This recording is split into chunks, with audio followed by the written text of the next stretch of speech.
Lightning like Steve McQueen in the fast lane when the light turns green. And I built tough, I ain't nothing but grit, cause I made rugged blood, sweat, and spit. Yeah, like a horse I fly, better push yourself in for a bumpy ride. I like to play hard, but I work harder, and I weather the storm cause I'm built stronger. What is up, ladies and gentlemen? We are back. We are live. It is the Freight Coach Morning Show, the top morning show in transportation, coming to you live every single weekday, 8:30 a.m. Pacific, 10:30 Central, to break down 3 industry headlines and to provide some actual insight into all this crazy shit that's going on. Today, we might only get to one. I'm going to be honest. We might only get to one because I have a very special guest on here who knows the law, and that's something that I don't know. I can read it, but, you know, I don't think like a lawyer at all times, and it's always great to have a different opinion on there. But before we bring him on, you guys are all familiar with the armchair attorney. I don't need to keep the suspense building or anything like that, because he's the only one of the only attorneys that I trust besides the ones I pay. This show, as always, brought to you by my friends over at VHub. They're the ones who keep this neon light on behind us here.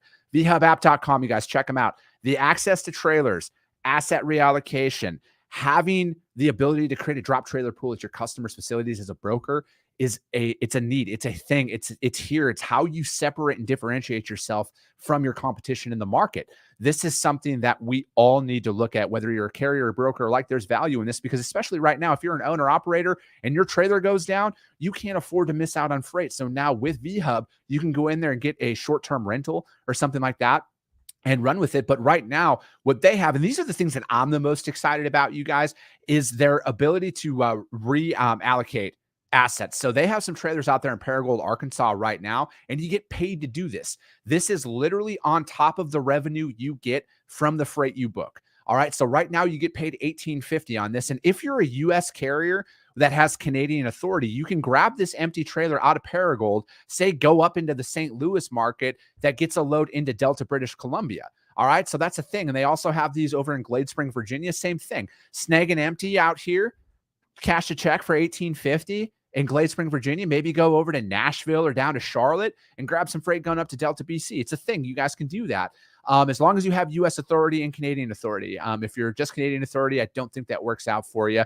But down in domestic U.S. moves, down in San Diego or San Diego, as my friend Ron Burgundy likes to say, they have it in there going over to Dallas, Texas, and you get paid $600 to do that. So hit them up, you guys, vhubapp.com. My man Xavier Campos, he'll be in the audience here, as well as my friend Stacy Steen.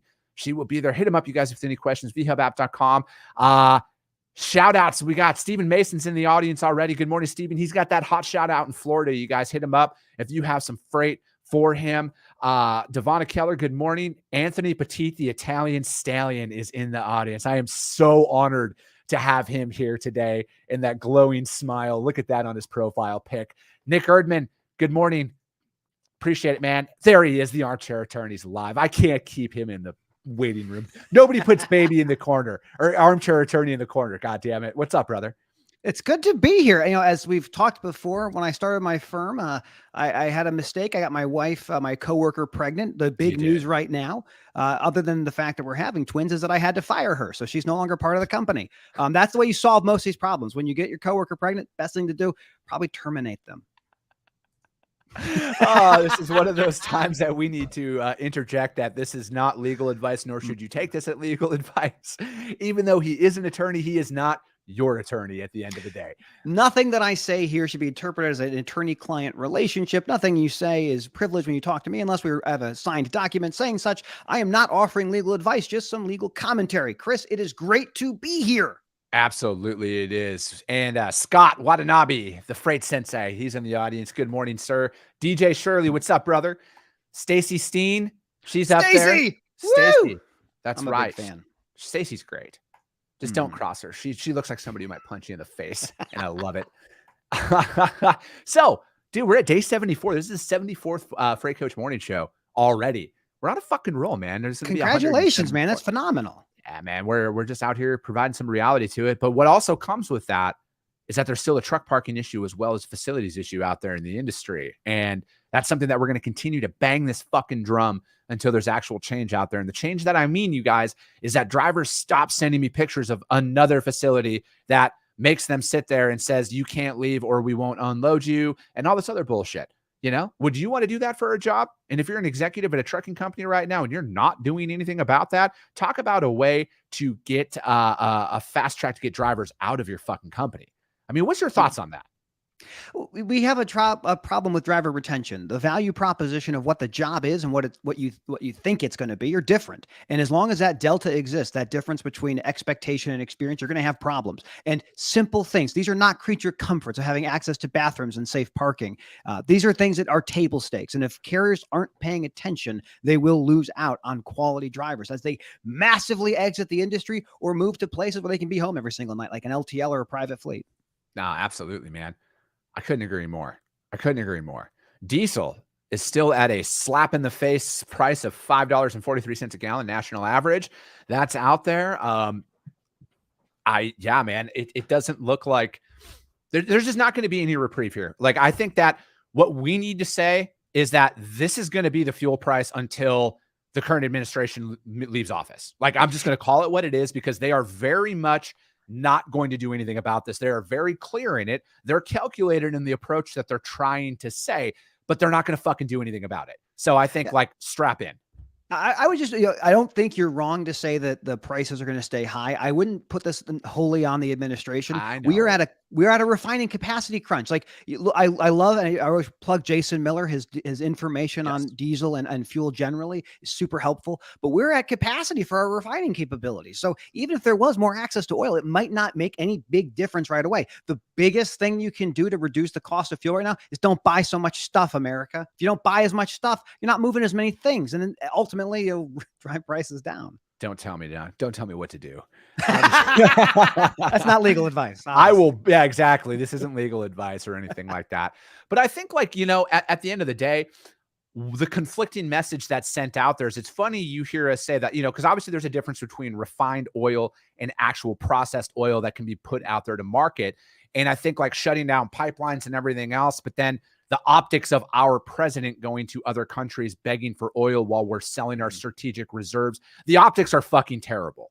To me, the optics are, and exactly what I said. I can't pin everything on the administration because I'm not fucking completely ignorant, although I might sound like it at times. I know that it's not just this that comes into play with it, but I also think, like, there isn't enough being done about it. And it's just like a fucking big giant slap in the face to most Americans right now when inflation's at 9.1% and growing. And there's some very real issues that come with that. And there's some very real conversations that unfortunately are probably being had across America right now of, do we put gas in our car or do we buy groceries? And that's what I fucking hate. That should not happen here.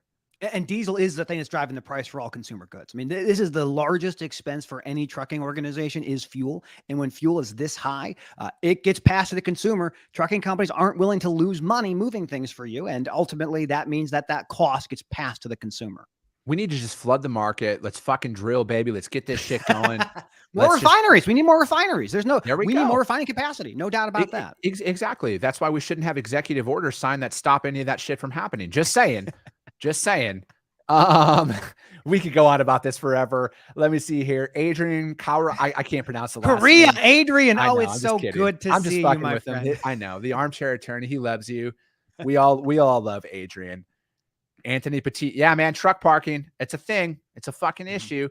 Julia Olaskoga. I'm just trying on the last name there. New to the business. I can't wait to learn from you. We're here every single weekday, Julia. We'd love to have you be a part of what we're building here. Danny M. Good morning. Let me see. Justin McPhee. Good morning, brother. Good to see you out there. Scott. Yeah, exactly. Stop buying stuff. Scott had an awesome video he posted yesterday of him eating on a treadmill. I fucking lost it when I saw that. Calorie in, calorie out, baby. What a way to go about life. Xavier, good morning. Yes, Anthony, stateside refineries. Amen to that.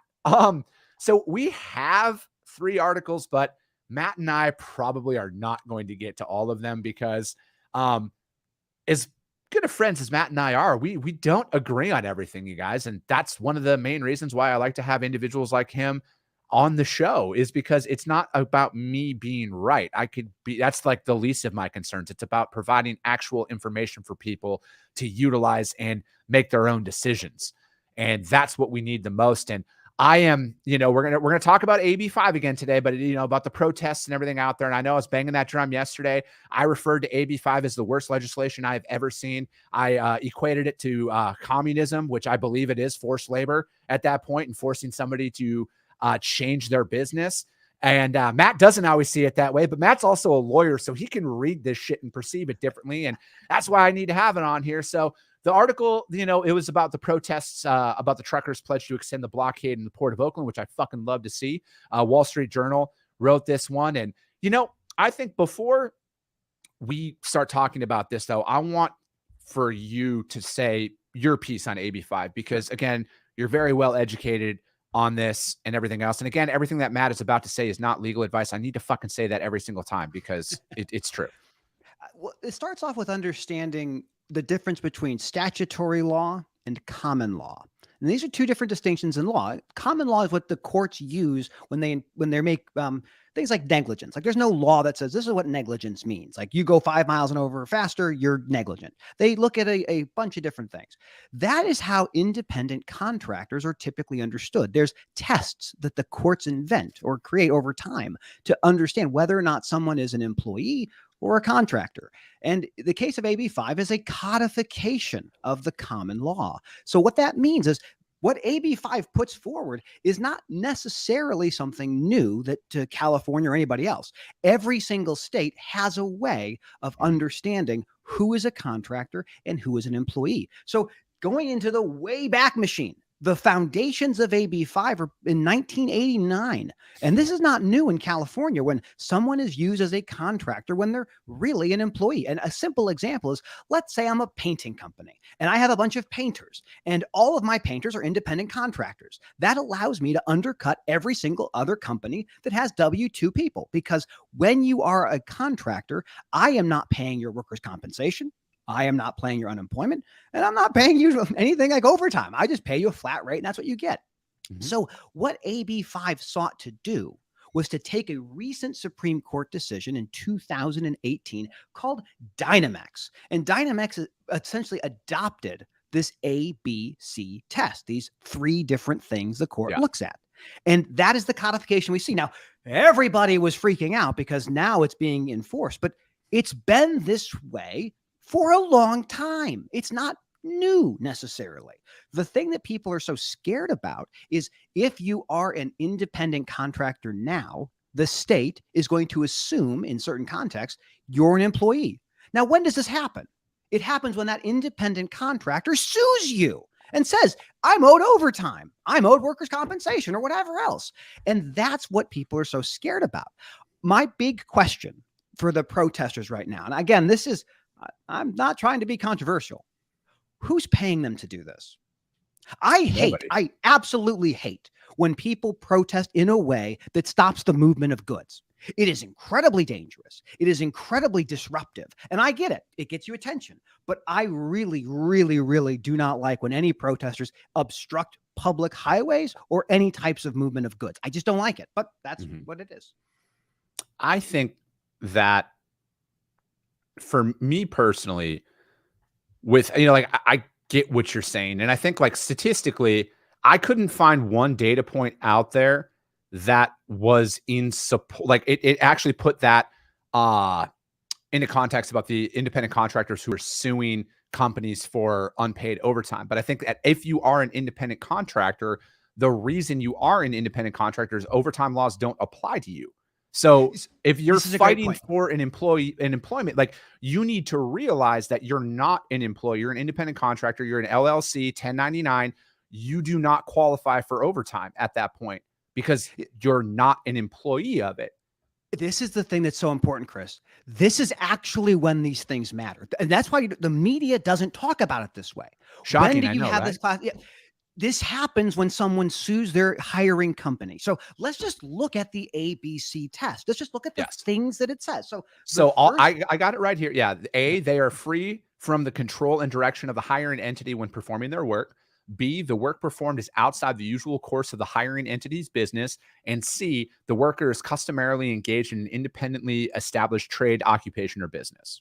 So let me take each by each. So the first Yes. one, that control test. This is the most common one we see. And this is what brokerages get really in trouble with. They say, okay, driver, you're going from here to here, and here's the route you're going to take. Yeah. That level of control, or here's the uniform you're going to wear. This is that control aspect that is very clear to say, is this actually a contractor or an employee? So if I hire that same painter and say, hey, I want you to paint this wall with this brush this time right now, chances are that's going to be an employee of me if I'm a standalone painting company. That's the control test. Letter B, outside the hiring company's usual business. This is how it affects trucking specifically. Yep. Let's say you're a hybrid. You have independent contractors and you have company drivers. Your company drivers do the profitable loads. Your unprofitable loads go to independent contractors. The state of California is going to come to you and say, that kind of looks like an employee, doesn't it? And then your job as the hiring entity is to prove that they're not your employee, that you have to satisfy these things. So in the case of a pure brokerage working with contractors, this is not going to be a problem because you're not in the business of moving freight. But if you are a hybrid carrier, this could potentially give you that legal liability. It's so scary. And the final point, this C, the worker is customarily engaged in this thing. How do you solve this? You incorporate a business, sub S corporation, LLC. You have a standalone organization. More importantly, you carry the insurance that's required as an organization. Yeah. What very often happens in California with their 70,000 owner operators is that these are people that own a truck and drive. Mm-hmm. They don't have a business. They don't have a standalone company. Yeah, they have a CDL they have a CDL and they have a truck. Now, the old days of owner operators in this industry was I would pay you as a W-2 as an owner operator, and I'd also pay you to use your truck. So I'd pay you twice. I give you money for your wages and money for your truck. This idea that this is some massive change is just fundamentally wrong. You can look back at RPS, Roadway Packet Systems, which became FedEx Ground. Every single year, they're litigating these things in the courts about whether or not that's an employee or a contractor. And they found ways to satisfy the law. Yeah. By making you incorporate a business, have standalone organization, have other clients. That's the path that you can do. But, you know, I get it. But my thing is, and this is kind of DJ Shirley would like your opinion on this. It's stripping people of their dreams in life, liberty, and pursuit of happiness. True or false, Matt? False. If you want to be an owner operator and have a company moving freight, incorporate a business and have multiple clients. This is aimed at people that are saying, I'm an owner operator doing drayage at the ports. I sit in line for 5 hours and no one pays me. Of course not. If you were paid as a W-2 and you were getting paid hourly, you would be paid for these things. This is the fundamental thing. Absolutely. Yeah. What will happen? Again, I'm hypothetical, not legal advice. I think what will happen is many of these owner operators will either incorporate a business and have multiple power units. Then this is an arm length business to business transaction. We're not even going to fight about AB5. Or they'll become company drivers paid hourly. This is what it's all about. Like, just to back up for a second, why were the trucking companies so against this? It is the liability. You cannot buy any insurance to cover wage and hour claims. You cannot buy any insurance if you fail to get workers' compensation. So what ends up happening is an owner operator gets injured, gets into an accident, and they try to either get paid by workers' compensation or they try to get back overtime or something like this. That liability is significant. Uninsurable, attorney's fees shift. It is dangerous. So many companies are like, no, we don't want this to happen. The gig companies, Lyft and Uber, that spent over $200 million to buy themselves out. That's right. Now, it's still on appeal. It's still being fought, but Proposition 20 passed. Dude, you know what's going to happen with that. They're lining the pockets of the politicians in California. They're going to be eliminated from it, and they're going to walk away skate-free. But here's, I think the greater issue here, Matt, the greater issue is this isn't just a trucking issue. This is an absolute 100%. Attack on small business. Now, like you're talking about painters, you use painters for an example there. Removes all of that. Hairstylist, you are now an employee. Massage therapist, you are now an employee. There's a bunch of exemptions, and the hairstylist is one of them. Lawyers are other. There's a whole bunch of them. Oh, there's always a fucking exemption for a lawyer. We know that. You guys write the laws. They're always designed to help. Yeah. But to your point, what happens to the small business owner? Well, here's what ends up happening. If you want to own a business and be an independent contractor, do get a lawyer. Do ask for advice. Establish a company. Carry insurance. Engage business with multiple clients. This is never going to affect you. It'll never affect you. This is only designed to get that use case I described with the painter. If I say I'm a painting company, and I'll do mechanics. Okay, I'll actually talk about what I used to do. I had shops with W-2 mechanics. I was an outside vendor, an overflow vendor, or captured shop vendor for mechanics. I competed with people that had only independent contractors mechanics. Imagine a shop with a guy who owns the business, and every mechanic turning wrenches is an independent contractor being paid $20 an hour. I'm paying my guys 18. I still am more expensive to work with, or $20 an hour, because I have to pay health insurance and workers' comp and general liability. And these other companies don't do that. It's unfair. And for those workers, it really sucks because they don't understand that really they should be employees. So AB5 codifies the existing laws of California. And the liability we're talking about is not, oh, no, I can't have my own business. This is when a person says, I think I'm actually an employee. And they sue and they win and they get paid a bunch of money. This is the real fight. Yeah, but why are so many drivers protesting it then? Why do so many people not see it that way? Honestly, I think they don't understand it. I'm not trying to be facetious, but this is a complex law. It is designed the way that our media talks about it. It is designed to make independent business owners like Dan the Driver Row think, oh no, I can't do my job anymore. That could not be further from the truth. This is designed. This law is codifying what has already been in California statute, which is if you have no ability to control what you do or how you do it, and you have no other clients, and you have complete control over by the hiring entity, you're probably an employee. This could be a whole Jeff Foxworthy bit. Like if there's such and such, you might be an employee. This is the reality. And I think when we see these protesters, we think, oh my goodness, the trucking industry is furious about this law. I don't think that they are. Again, there will be a lot of people that are mad about this. The ultimate conclusion. The ones that aren't are the ones who are going to benefit from this. It'd be going to company drivers. I mean, then there's a talk about people thinking AB5 and unionization are kind of like lockstep. And I will be perfectly it is because the Teamsters are the only motherfuckers who are in support of this bill. Because of course they're gonna financially benefit from it, and now they might try to unionize. I know you're using your attorney talk saying that they might, but they would try, but they're trying to do that anyway, and they still fail. And I get that. My thing is though, Matt, with everything, and you know my political stance is on a lot of things, freedom over everything. I do not believe in the government stripping somebody's right to choose how they want to classify themselves, because here's where and Anthony, you can read this comment here. In my opinion, it's all about taxation. The state of California is only concerned about double dipping on those taxes because these independent contractors it's not like they're not paying tax. They are paying tax. Now they want to force these companies to pay additional tax on top of it. That's what it's all about. It's always going to be about money. Follow the money. That's what it will always be about. My problem with any of this stuff is it is stripping somebody's right to choose how they want to classify themselves.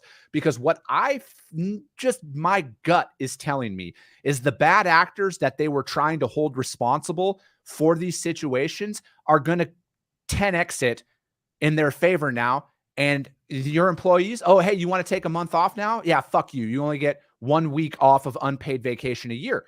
You are forcing them to operate under somebody else's authority, which they don't want to do. I mean, that's my biggest issue here is now those drivers who under independent status could take a month or 2 months off a year to go do whatever they can't do that anymore.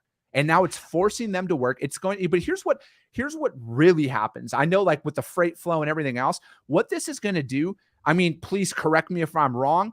Unions aren't necessarily known to work overtime, right? Unions aren't necessarily known to work outside of 8 to 5 per se. I think this is going to be more detrimental to the flow of freight than anything, because now these drivers are going to be like, oh, my time's done at 5. I'm fucking done. Because in the state of California, they have some of the most fucking insane employment laws that are out there where you can't overtime. No, fuck you. You're done. That's taking money out of these drivers' pockets who used to make 4 or 5 turns a day if they wanted. Now they're going to be like, fuck you. I'm making 2. That's going to create an even larger backlog, which is going to, again, follow the money, pump more money into this shit. That, sorry, go ahead. I know you want to say something. So here's what I would say is like, to take this same example of contractor versus employee, and let's look at something different. When Pluto was reclassified from a planet to a dwarf planet, some people were really upset. They say, oh, this is crazy. Why? They said, well, we made a new rule. When we look at a celestial body and it doesn't clear its orbital path, there's other things outside of it that it can't move away. Pluto has a moon called Charon, and Charon or Charon, the place that they orbit is outside of Pluto. So this is a definitional term. Yeah. That's what this is here. It is looking at the factors that the person actually encounters. Who classifies them as an independent contractor or an employee? The company does. The company does. Now, a person who says, I want to have my own business, and to Anthony's point, to get an LLC, it's a couple $100, but that's what you'd have to do if you want to actually prove that you're an independent contractor. You still could do it without doing an LLC. I'm not saying you have to do that, but the reality is this is not changing the employment relationship. This is just saying these are the things that we look at when we evaluate whether or not you are an employee or you are a contractor. The same idea of Amazon coming to your house and delivering parcels. It is not because they're Amazon employees, they're contractors. They are absolutely independent service providers. And so this big push of AB5 and protesting and unionization is, I think, scare tactics. Reality is this codifies what already exists, and there will be exemptions and there'll be people fighting and modifying everybody it. But the American truck driver will be exempt from this because they're the only ones, you know, but you want to know when it would happen if they were unionized, which the union wants, and then they pay all these fucking dues. It's just like some of these organizations out here who are phenomenal at releasing press releases. How, oh, we're against this, motherfucker. You should be out there doing something for your members. You know, and that, like, it's just my big issue with anything, man, is I fucking despise when the government tells somebody what they can and cannot do. All right. That is my biggest fucking issue because it's not about the protection of the worker. If it was about the protection of the worker, it would clearly define that in there. It's about one thing and one thing only, man. Just like with anything, it's about fucking tax dollars going in to politicians' fucking pockets. That's all this is about. Because why? Why now? Why now in fucking 2022 is this have to change? All right. So why again, now? like it hasn't, right? I mean, this was the law in California in 2018. AB5 was litigated and appealed and went to the Supreme Court. The Supreme Court looks at it and goes, this is a state's issue. How you define an employee and an independent contractor is a state's rights issue. And California made the decision. That's what they want to do. I think that what I would be very careful about as you look at this issue is it taking away rights of individuals, or is it taking away the power of corporations to minimize their liability? Because that is the same sides of this coin. The whole purpose of independent contractors is to reduce liability, reduce risk, lower costs. And it's one of the greatest innovations the supply chain has seen in 50 years. But to unionization's point, they're not very good at gathering people anymore. Back in 1980, 60% of truck drivers were unionized. Today, less than probably 10%. And there's only a handful of companies that are still there. UPS being the biggest one. But this is interesting, man. It's a very interesting case. My biggest thing I want your audience to know is that don't get too enamored with the thing you think is wrong. Learn about the history of these things. Learn about how these cases move and who's actually at stake. This is about the corporation's bottom line for minimizing liability and risk. It's important to limit risk. And I think what will happen is many of these big hiring entities, these big trucking companies that use independent contractors, will use the idea that's already been done by the biggest trucking companies on the planet. Incorporate a business, have multiple power units, and we will make sure it's a business-to-business transaction. You can take that month off that you want. You know that's not going to happen with everything. You know that's not going to happen. You know what it's going to do. It's going to create worse working conditions out there. Again, I can't speak for fact, but just my gut. My gut's, my gut's normally pretty right. When you remove somebody's right to do something, it's not intended to benefit the individual. It's intended to benefit somebody else who has more money. All right. That's all it is. That's all it is. It's a fucking money grab. It's taking away an individual's right to operate how they see fit. All right. And that's like that. That's just all that this will ever be. Well, And let me just, I hate, yeah, go ahead. Go ahead. Go ahead. I want to Because say I'm one going to last fucking thing. go off. So the AB5 creates a presumption that the independent contractor is an employee. And there's 3 factors to show that you're an employee or you're a contractor. If that contractor comes and says, "Court, I am a contractor. I am independent. I don't need this," that will help likely rebut that presumption. So remember, this is about an assumption or a presumption that the hiring entity is hiring an employee, not a contractor. If that contractor says, "I want to be a contractor," they're probably going to be a contractor. The reality of what is happening is that potential liability for misclassifying somebody as a hiring entity is what all this is about. You can still be a contractor. There's no problem being a contractor. But if the court looks at it and you say, "I want to be an employee," that's what was going to be the big takeaway in all of this. Yeah.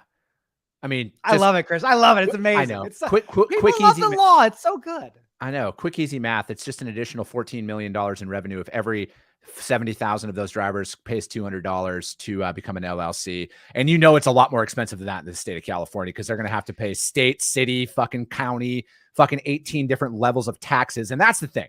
That's what it is. It's going to be more expensive for freight. Knowing it's how pass on to us. Yeah, knowing how California's state is taxed overall, there's like 4 different levels of taxes in there. That's all it's about. All right. When it boils down to it, it's all about money. It's all about fucking over the little guy. All right. At the expense of that. That's all it is, in my opinion. I'm not arguing the validity of the law itself. I'm arguing what it really is. And it's about money, and it's about fucking over individuals and their rights to choose how they want to be in business. That's all that's my argument. I'd like to say, let's come back in 90 days or Let's do it. whatever we do it and say, how's it changed? Because the doom and gloom that so many folks talk about, I just don't see it. I just don't see it. But I could be wrong. I'm an Illinois attorney. I am not a California attorney. Exactly. See, you guys, he's from Chicago, so you know he's fucking leaning more towards the California mindset. No, I'm just playing. I'm just kidding, you guys.